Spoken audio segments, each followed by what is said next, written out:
That is AI next generation. This is the continuous of the part 1 and part 2. In the part 1 we already had seen the how the data set is there and what different type of class we are going to use, description of the data set, and how we are going to writing the coding flow. Okay, in the second part we already have seen, that is a part 2, the libraries we are going to import. I was explaining the basic about the libraries. Okay, I don't think so you have dot in this two particular part 2. In this particular part 3 is related to the loading the data set, where you will you will load the data set, you will do the image augmentation part, you will do the data loader, what is image folder even, and you will visualize the particular data set. Okay, so this thing we are going to use in this particular video.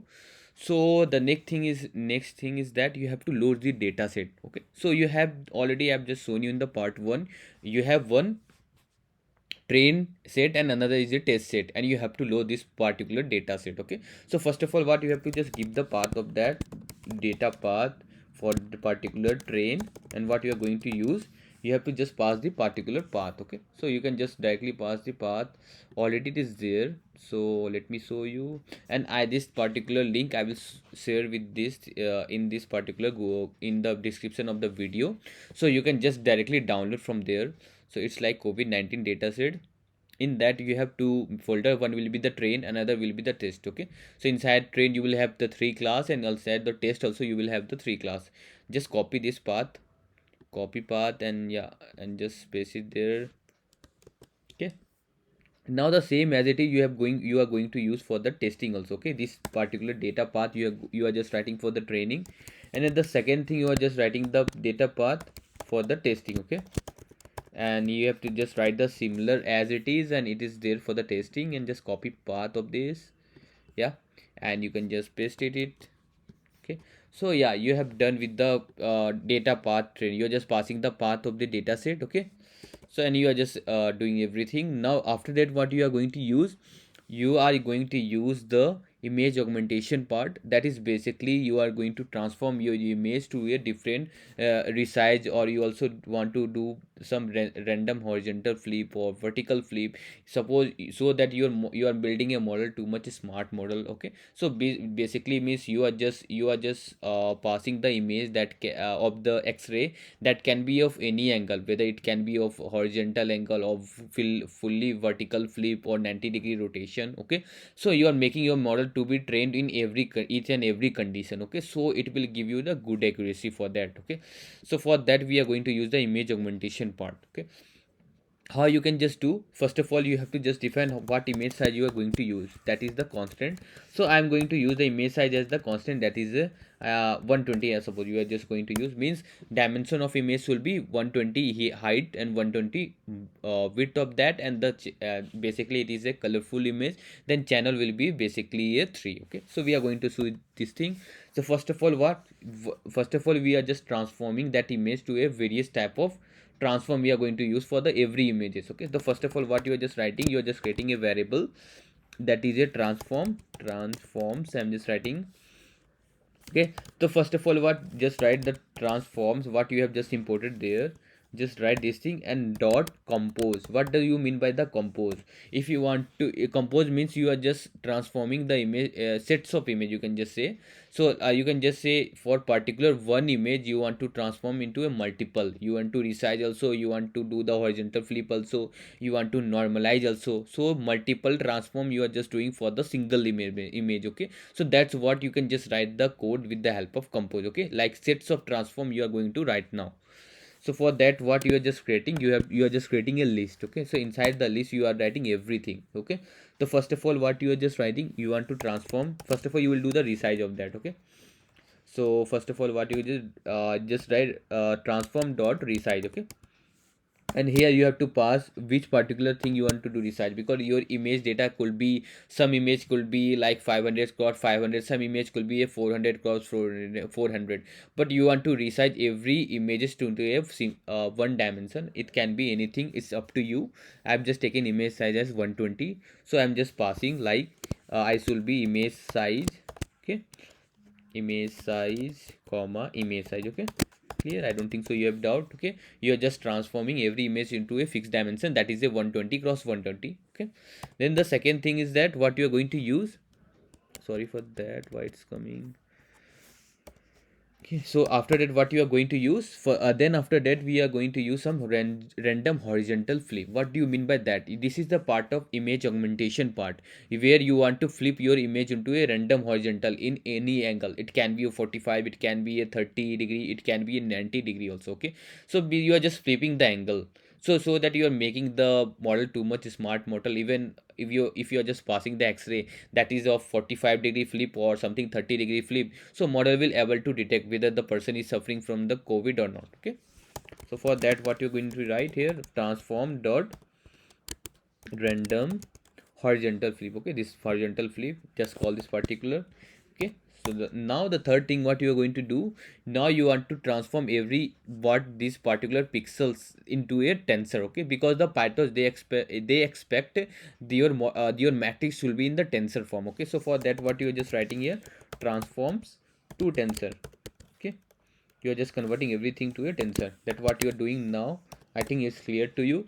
Now the next thing is that we are going to normalize our image. Okay, so normalize our image basically means you are just normalizing the pixel value inside the image. Because suppose you have 120 cross 120 total image dimension, that is 120 rows and 120 columns. Okay, and you want to normalize the every pixel inside the particular columns. Okay, so a particular you can just say rows and columns. Okay, for that you can just do mean and standard deviation, x minus mean by standard deviation. You can use that particular formula. Okay, so how you are just doing, you have to just pass the what you want for the mean for the all the three channel. Because RGB, you have RGB. Okay, let me write the code first.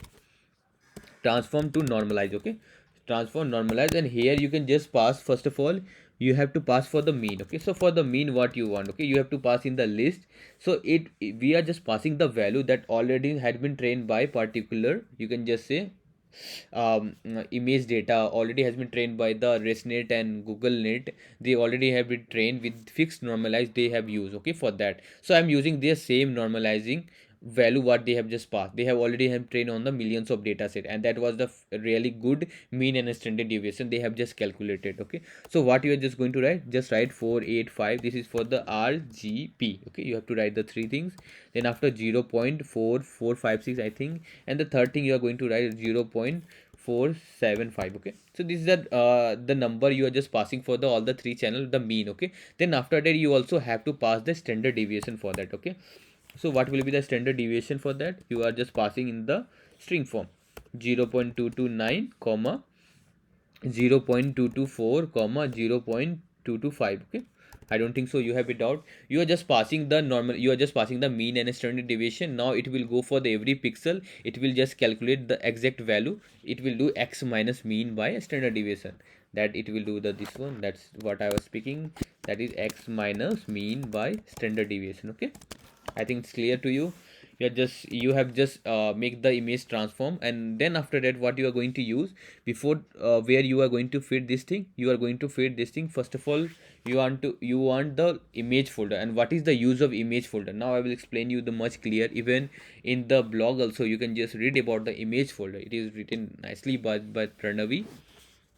Okay, so what do you mean by image folder? Basically means, you already have just seen in the introduction part also, you have total three, you have the data set. Okay, this is your data COVID data set. Inside suppose test, you have three class, you have COVID, you have normal, you have viral. Okay, this three is your main class. And what image folder it is doing, what is your folder name, it will just count as a class. It will just return the folder name as a class or the label, and inside the folder all the thing it is related to the features.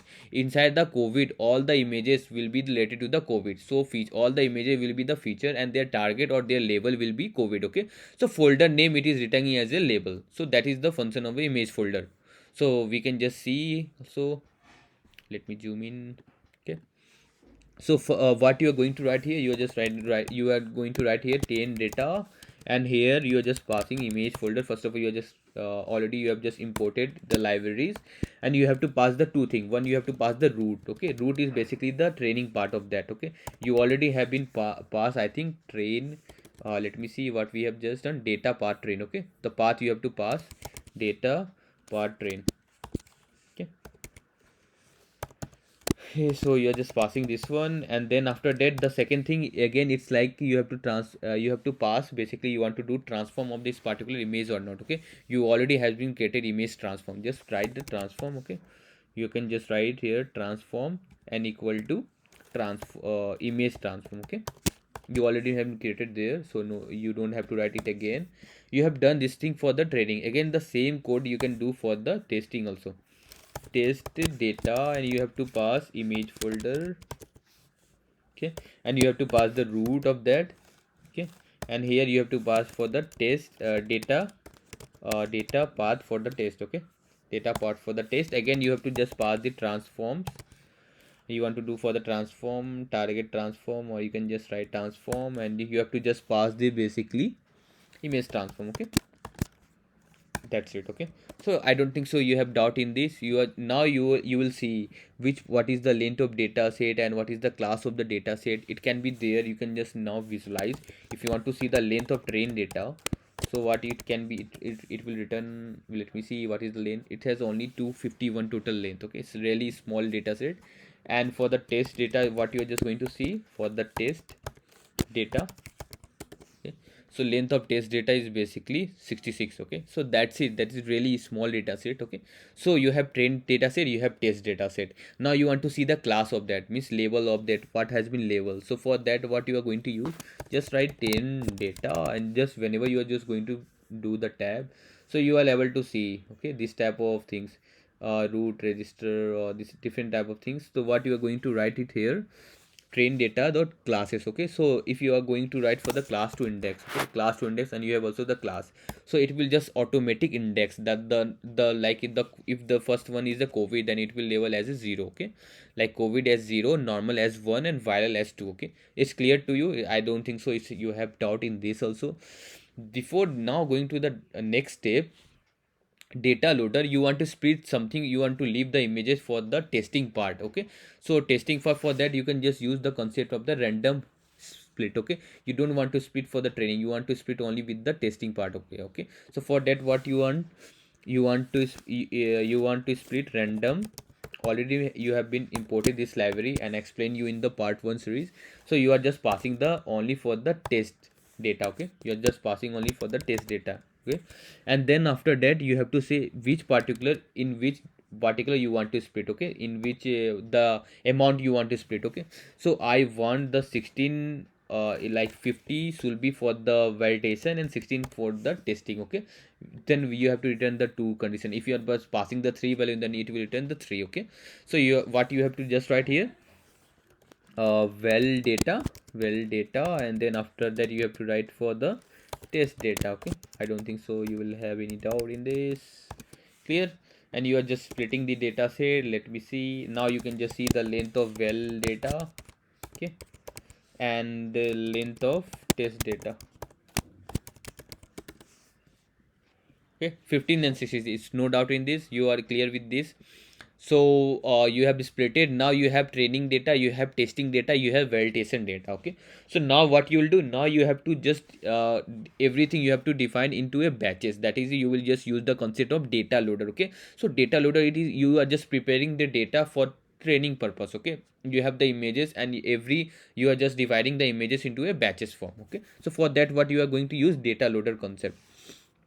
First of all, you are going to use for the train loader. Okay, that you are just defining train loader, and already you have just imported data loader. Okay, so here you're just passing, it will take 3 parameter. Okay, the first, you are going for the root train data that already has been done with the image folder. Then second thing is, you have to just give the batch size. Okay, what batch size you are going to keep. For it is really small data, I am just keeping only 16. Okay, and then after, again you have to say shuffle, whether you want to shuffle your data set or not, just pass true. Okay, so for the training, you should pass the true. And similar, you have to go for the validation loader. Okay, so val loader, and here you have to just pass the particular data loader. So data loader you are just passing, and then after that you are just passing the test data. Okay, sorry, for the val data, and here you are just passing the batch size equal to 16. Okay, and then after, you can just pass this shuffle. It depends upon you whether you are just passing true or whether you are just passing false, because it's for the validation. Okay, Now just run this one. Clear? I don't think so you will have doubt in this. Then after that, if you want to see the shape of this particular train loader and validation loader, so how you can just do for you can just write for image comma label in train loader. You want to see only for the print I image comma label. Okay, just don't print image comma label, just print img dot save. Okay, and just do the break. I want to see only for the one particular date. Okay.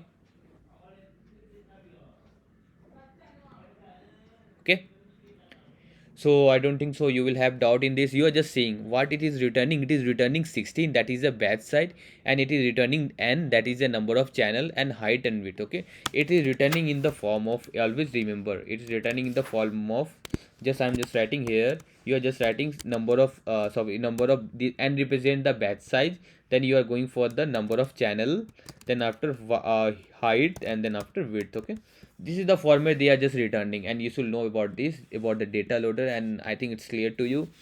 Now the next step is for the visualizing. So visualizing what you are going to use for the visualizing term. Okay, so again we will just see how we are just doing the visualizing term. It's really easy, I think so you don't have any doubt in this. We have done the basic operation, and if you are really clear with this, then you are just we can just move to the next step, that is the visualization of the data set we are going to use. Okay, so first of all, what you are going to use, you just create a one function. Okay, so you can able to visualize for the all the validation, word testing and training. Okay, so how you are going to visualize, just write anything, so image or anything. Okay, and here you are just passing the particular data, a data loader. It can be train, test, or it can be train or val. Okay, you have only two. Then what you are just going, you are just iterating the same as it. You can just do image for image comma label in particular data. Okay, you are just iterating through this particular, and then after you are just plotting the, first of all you are just plotting the figure. For that you are just figure, and here you have to pass the figure size. Okay, and what the figure size you are just going to take, can be 12 comma 6. I'm just taking random. You can it's depend upon you what you are just taking. Okay, then after that you have to say plt dot imso. Okay, so imso, you are just, now you are just particular, you want to show that particular, which particular data loader you are just going to take. Okay, you are just defining the figure as 12 cross 6, and then after that you will use the concept of make grid. Okay, so now you will use the concept of the make grid. What do you mean by make grid? Basically says that how many rows you want and how many columns you want, and in that, if for the one image, it will just divide into grids. Okay, grids, and every grid will fill with the how many time you are just iterating. Okay, how many image you want. So let me write first. You are just writing make grid, and here it will take three parameter, that is the two parameter you can just pass. The first parameter you have to pass which particular image you want to make the grid. That's already sorry, you have to pass img. Okay, you are just passing for img, and then after that what you have to just pass, number of rows, how many rows you want. For that I can just say we have total, I think total 16 we have just taken, so you can pass anything 5 4 or anything. Okay, it's clear to you. Now after that, what you are going to use, now you want to change the axis, because this thing will be in the 3D form. Like you have batch size, that you have batch size, then you have number of channel and height and width, but you should be only height and width, and batch size and this thing are the optional one, because you want to see something in the particular images. Okay, for that what you can just do, you have to just change the axis. For that you can just use the concept of the particular permute. Okay, permute. Okay, and here you have to just pass, you are just rotating the axis of that. Okay, okay, so I don't think so you have doubt in this, and then after you are just going to write plt dot so. Okay, and then after I apply the break. Why I have applied the break? Only for the one column you want to show, that's it. Oh, sorry, only for the one batch you want to see. If you are just printing, if you are not applying the break, then it will just it will take the first 16 image, and it will just show the next 16 image. It will, so it will work continuous. Okay, the like that I am just saying. Okay, it's same as it is. Just then after just run this function, and then after call this particular show image, and you are just writing for the first train loader. Okay, let's see it is printing or not. Okay, let's see, first of all we are going for the show image for the train loader, then after the second we are going to for the uh, test, that is a well loader. Okay, so now you are able to see, I think it's already working fine. So now you are able to see the train loader, okay, and well loader, it will also the visualize term. So you are making the one image. Inside the one image you are just creating the grid of that, okay. So 1 2 3 4 5 6 7 8 9 10, okay, you have total 20. You are just passing total 20 images for that, okay. So I don't think so you have doubt in this, and it was really easy for you to visualize this term. And I will suggest you every time you should use this one, because again you have one concept, that is a matplotlib. There you are just converting numpy to you are just converting torch to back to the numpy, and then after numpy you are going to just unskews the number of this particular skews. Unskews basically means it will just remove the one dimension only, that we are just seeing in the MNIST unrest data set, but it is not that type of data set. I will just suggest you just go to the this step. So it is like quite easy for you, okay, understanding. In the next step, in the next video, we are going to see the creating a model, okay, creating the ANN model or creating a CNN model, okay. So we will see this type of things. So that's all for this video. Hope so you like this video. It was really things that's related to the data pre-processing part, okay. Thank you for this.